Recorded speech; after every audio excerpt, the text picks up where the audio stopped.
Okay, this is going to be removing the lockout hub from a Chevy Dana 60 front. This particular one is a dually, but there's not a whole lot of differences between the dually and the non-dually. It does have the factory Spicer hubs, which is a CCUV thing. They may have put them on some of the production stuff, but this is going to be similar to, like, say, your Warns or your mile markers or your Yukons. But if for any reason you have Selectro, that's going to be a completely different process.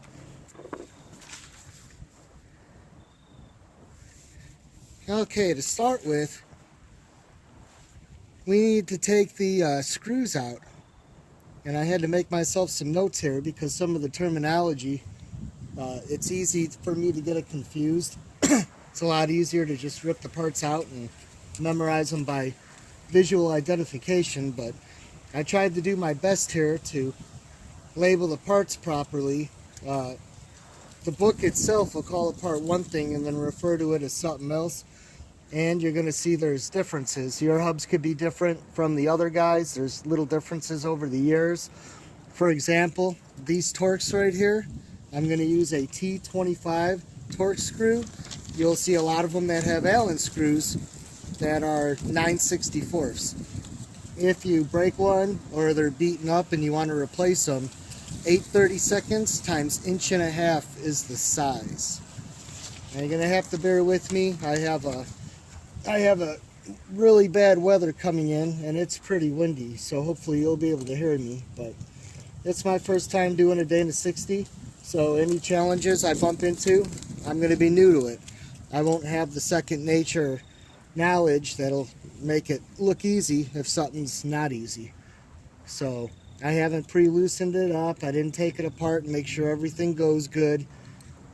It's just kind of like I'm just hitting it now. So the first thing I'm going to do is take my T25 Torx. Let me make sure we're still lined up here. That wind is blowing us around. And I'm going to loosen them.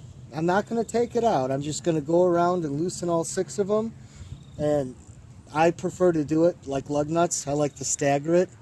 And the purpose of that is, depending on how much tension's on there, I do everything like that. Because you're not going to hurt anything doing that.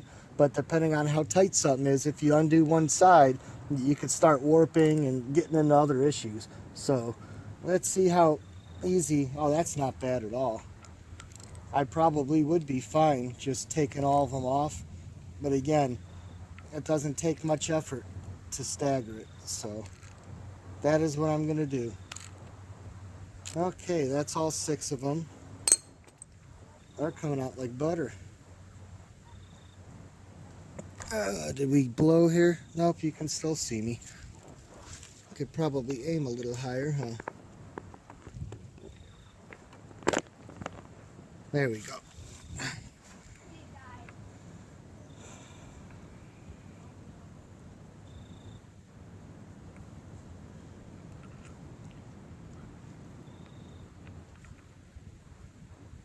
You can't get these particular hubs anymore. They've been discontinued from Spicer for a while. I would imagine back in the day when people were breaking hubs left and right, you know, before they came out with the chromoly stuff like Yukon, people were probably buying them out. But I would like to go with Yukons on mine, but I want to wait and get the 35 spline ones when I put my chromoly 35 spline shafts in, which hopefully can be a tax season project.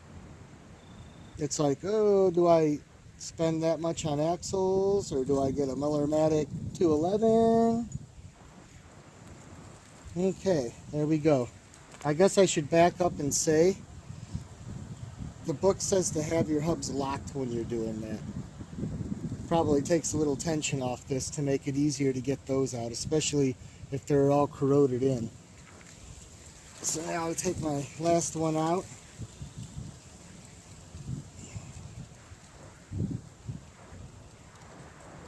Well, you know what? Yeah, I'm unlocked. Okay.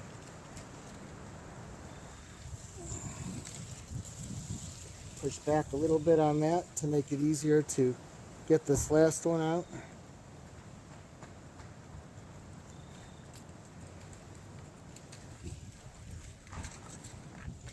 And there we go. Okay, we'll take our, let's see, they call this the retaining plate actuator knob assembly.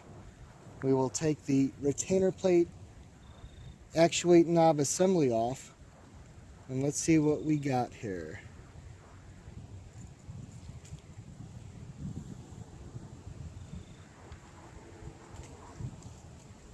Yeah, it's a little bit different than some of them. It looks like if I wanted to, I could pop this out. Yeah, that's definitely different. Okay, we got our O-ring, which is pretty dry rotted on this one.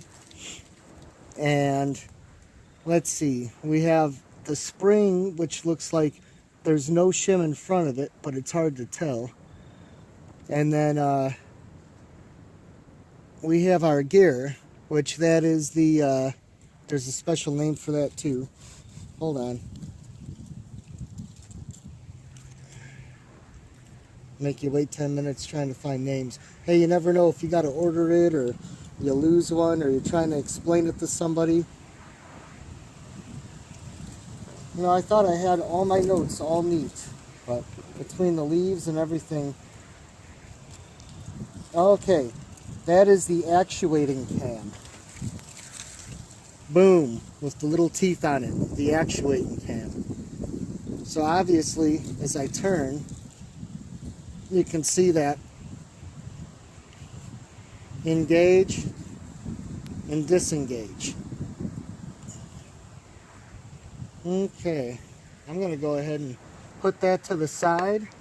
Now let's see, it looks like we got the screw, the Phillips. Oh, the one thing I didn't bring. I thought I had all my tools together. You know me. Hold on. Okay, I got my screwdriver. You know, I just want to say that's a little different to me than my book.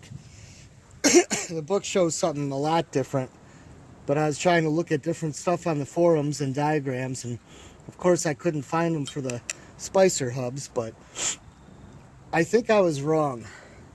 I think this little gear right here, I don't know the name, but I think that is this internal gear. The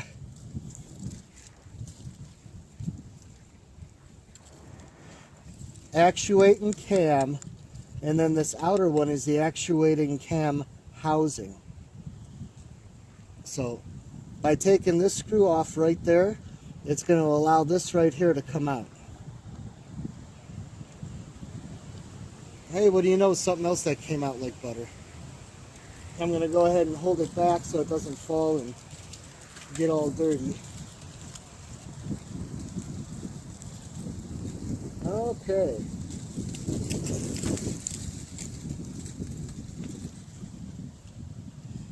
I should double check that there's no special orientation to that. Doesn't look like it. Yeah, that'll fit anyway. Nope, it won't fit that way, will it? Yeah, it will. Okay, so I guess that doesn't matter. Now let's see if the, it's hard to tell. It looks like it could go either way. Bevels down on both sides. To be safe, I'm going to go ahead and put everything down in the order I take it off and be safe. Okay, now how does that fit? I'll just show you. I put the screw in the middle for now. That's a snug fit. There we go. Okay, I don't know what my problem was. Good time to have a rag again. I guess that's what your work pants are for. Okay, now we got the spring. Was there a special name for the spring? Nope, just spring.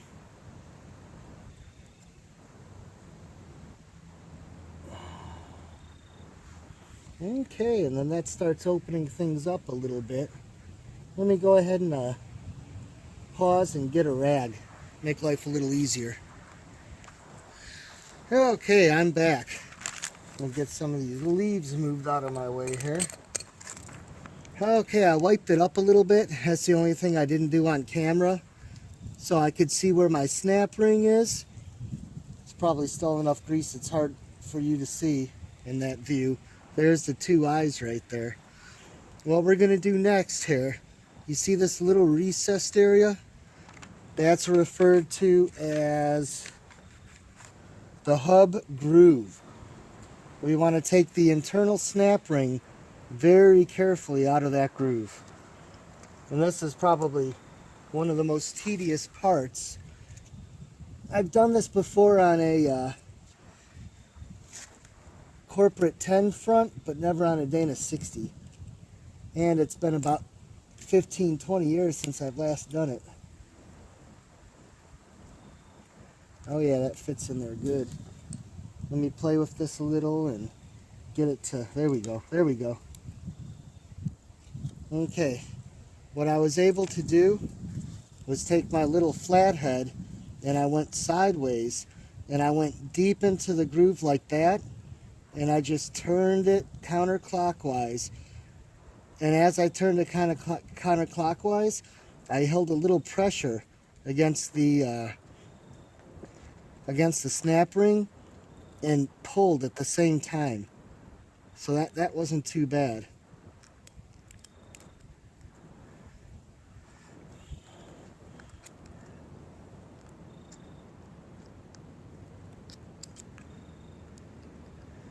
Then it's just the baby steps, walking it off without bending it. It's pretty tough metal, but with that being said, you wouldn't want to just yank on it. It would bend. It's kind of like a oversized slinky in there. There we go. Mine's literally just a snap ring. I say that because some of them that I've seen actually have like a double coil to them. Or at least that's what I'm remembering. I was remembering something a little harder than this. But there you go. Okay. So that is going to allow the cam housing to slide out after we get the center taken care of here. So let me go ahead and lay that in place. Now I'm going to take my snap ring pliers, which are hiding right over here.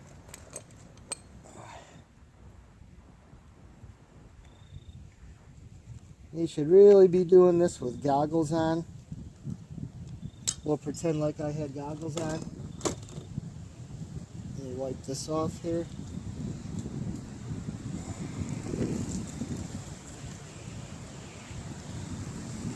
Oh, that wind doesn't want to stop. It's like, we're not going to let you make this video in peace. There you go. Pretty straightforward. Didn't have a ton of tension on it. Not like some of them I've done. Okay, let's see here. Now this should be semi-loose. Let's see if I'm ready to do that yet. What I'm going to do, I'm going to take a couple of these Torx, T25 Torx head screws. And I don't want to be lazy. I want to get them in there pretty good because I don't want to break it or strip the threads or anything. So I'm going to make sure they get some good bite.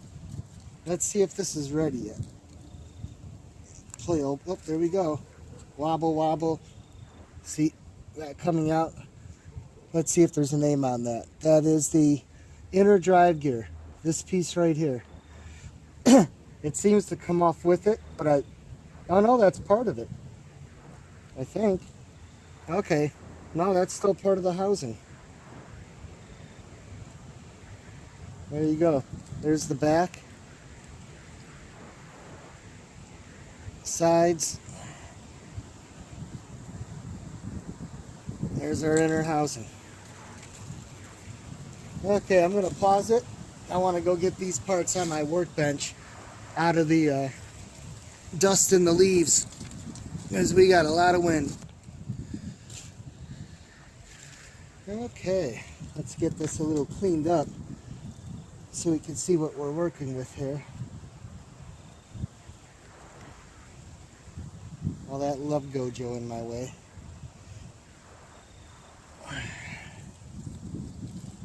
One, two, three, four. You know, throughout the years, and again, this is an 88 Dana 60, they have a few different styles and things get changed, but I guessed right. I bought this one a little while back. It's a Lyle 29900, and that's the fits 4-slot 2.5-inch lock rings, used on some Chevrolet, GMC, and Ford trucks and pickups. There you go, right there. That's her. 1, 2, 3, 4. I think we're gonna fit beautifully. Just to give you an idea, here's my Lyle 25965, if they even still make it, from I'd say about 18 years ago, when I last did it on my 10 volt that I'm taking out. Well, that's another number, OEM 25965.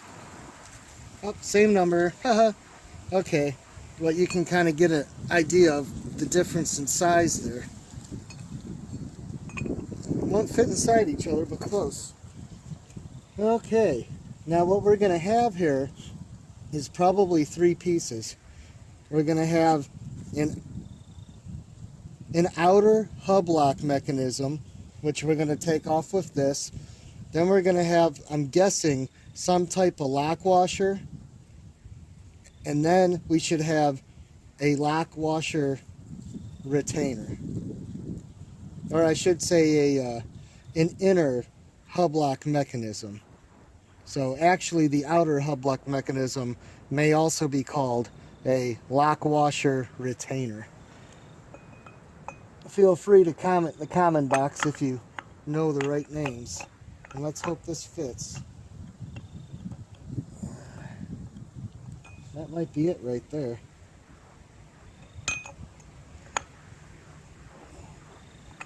Yep, beautiful. Okay, I guess I don't need an extension. That works out good, doesn't it? Now it's going to be fun to see if I can get this off without flipping my 60 off the jack stands. So I got my back where the drive shaft goes sitting on a 2x6. So I think what I'm going to do is turn it. Oh, I didn't have to move the whole cup now, did I? Now I got to get it lined back up again. Which, you wouldn't believe it, but it's harder than you think. It definitely has such a perfect fit. There we go. And I may have to grab a hammer, because again, I don't want this thing to come flying out. It'd be nice tightening this right now, because then I wouldn't have to worry about it. Either way, I'm going to want to flip this thing forward.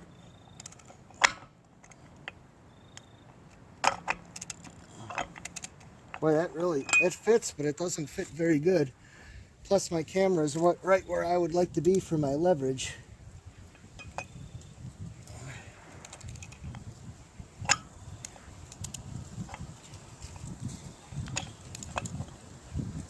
I can't get a feel for it with the ratchet on there.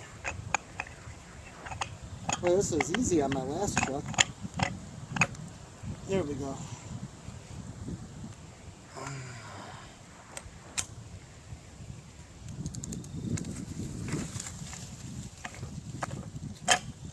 And that's a little tighter than I would have thought on that one.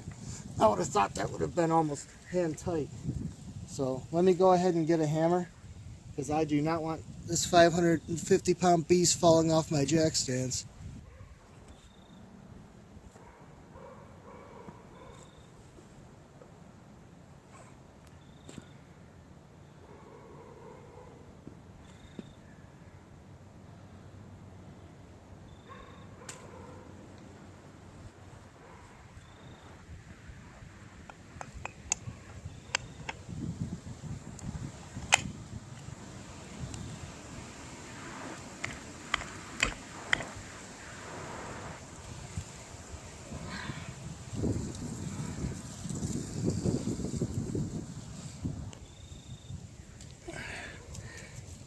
Okay, went ahead and got the breaker bar here, and I got it off. I don't know if that was recording or not. I think it was.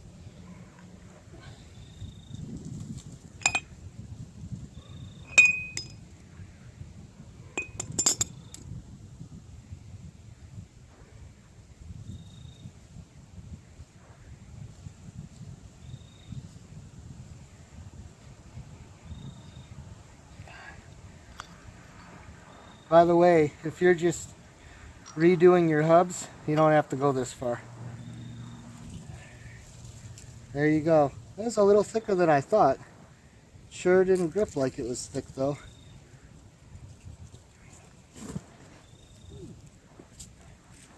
Okay. Yep, we got the piece I expected.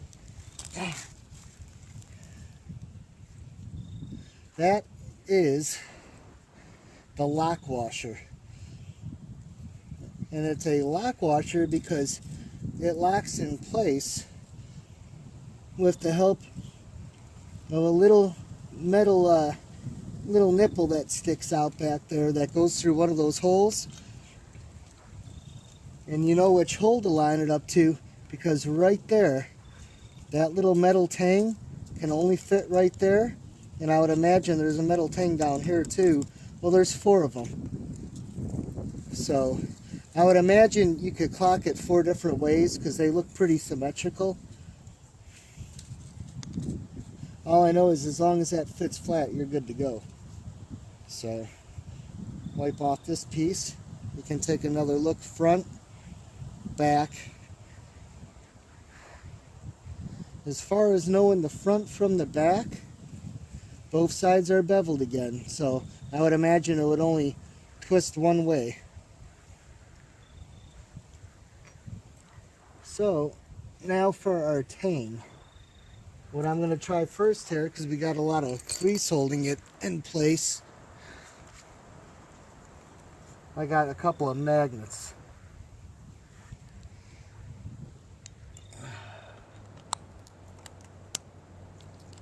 And I'm just kind of walking the dog, a little wobble. There you go. Let me wipe this off. That's starting to become a greasy mess now.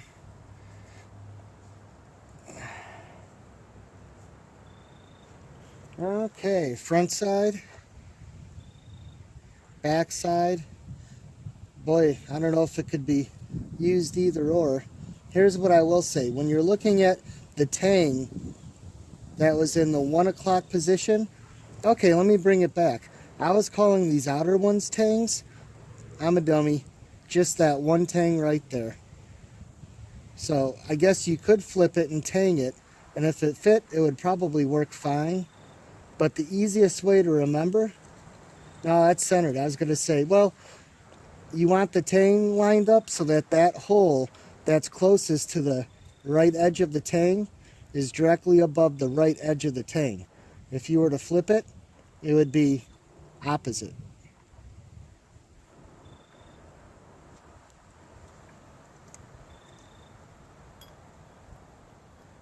Okay, so there's that. So now, let me get you the name for this part before we pull it off.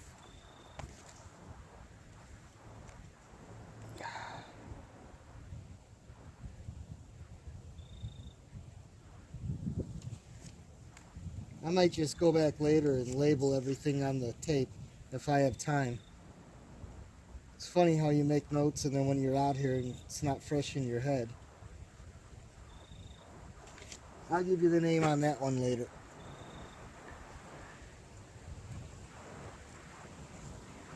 Okay, let's see here. I think that piece behind will come out too, no? No, that one's going to need the tool. Okay, we're to that point.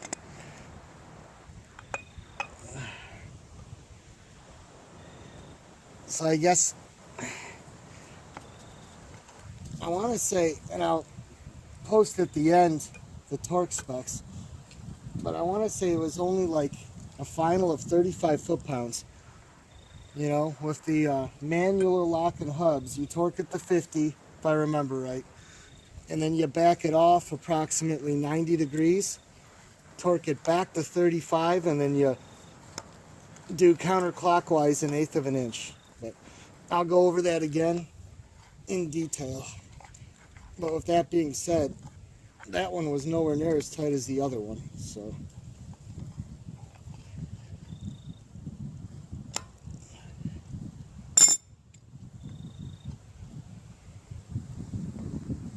Come on.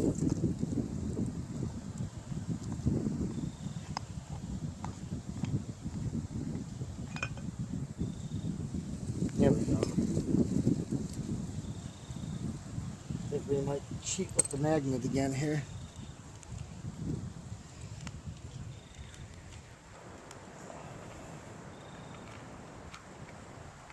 Get a little better sense of feel. There we go. Clean this bad boy up for you.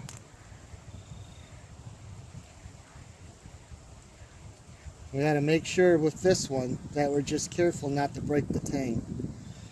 You know, if you're trying to put that cup in there and you're being rough and you're not being gentle and you're not lined up with the teeth and you break that tang, you're going to be fishing. Okay, easy to know the front. I keep calling that the tang. It's not the tang. It's the stud, the post. It's not a stud. Post, nipple. There's the back for you. I'm going to guess it's a press pin because you see that little hole right there? You could probably drift it in and out. So at least if it did break, it would just be trying to figure out the drift size and then coming up with an equivalent pin. Okay, sorry about that, YouTube. It stopped recording. The S6 Active timed out, and where it left off, I was just talking about the pin. That it's looks like you could take it out with the drift.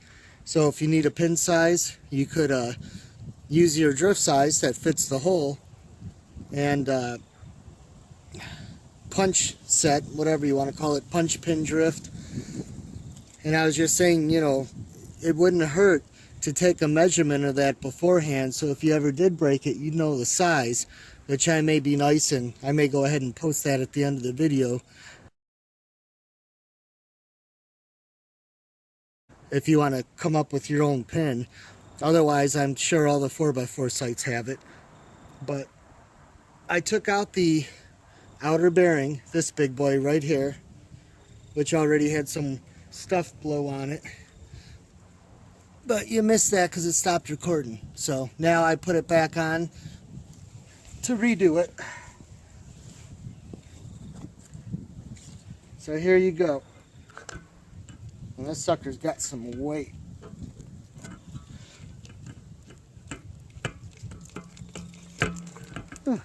It's funny how it came right off fine the first time. Try not to bump you over, Mr. Camera. There we go.